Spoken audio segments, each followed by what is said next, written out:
I am Dracula.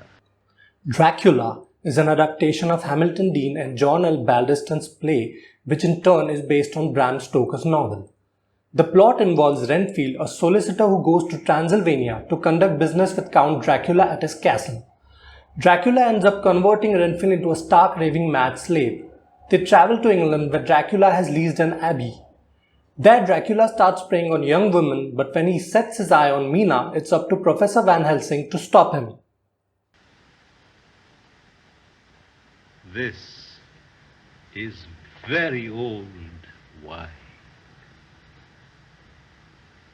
I hope you will like it.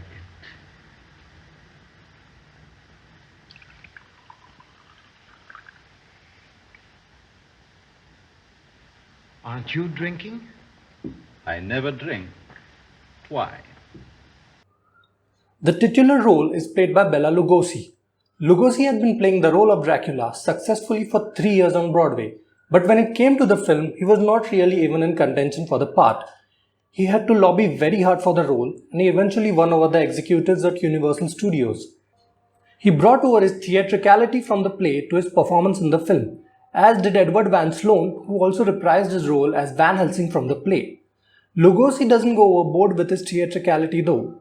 His menacingly hypnotic stare and particular hand movement from the film became so iconic that they were imitated for years to come.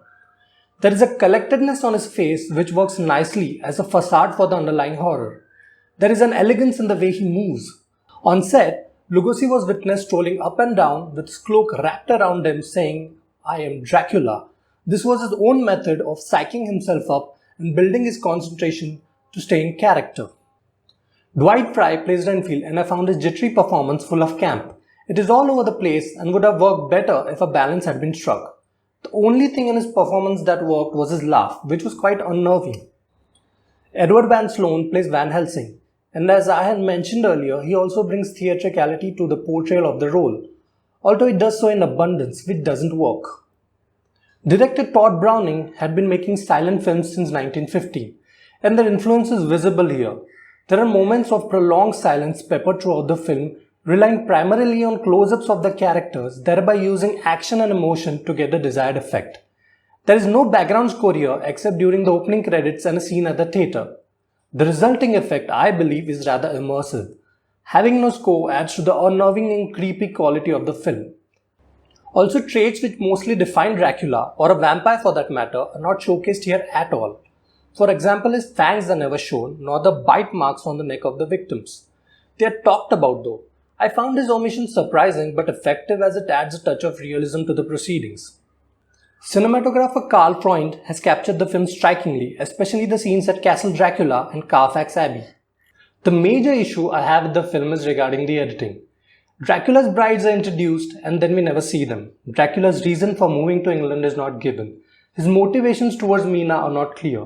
A character's fate is never addressed, although a hint is given, but it's not concrete. I feel that many scenes were chopped off and the way in which they are cut prevented the film from having a cohesive structure. Dracula is a film that deserves to be seen primarily to witness Bela Lugosi's eccentrically enigmatic performance. My rating is 7 out of 10. If you liked this video, please hit the like button and don't forget to subscribe to the channel. Thank you for watching.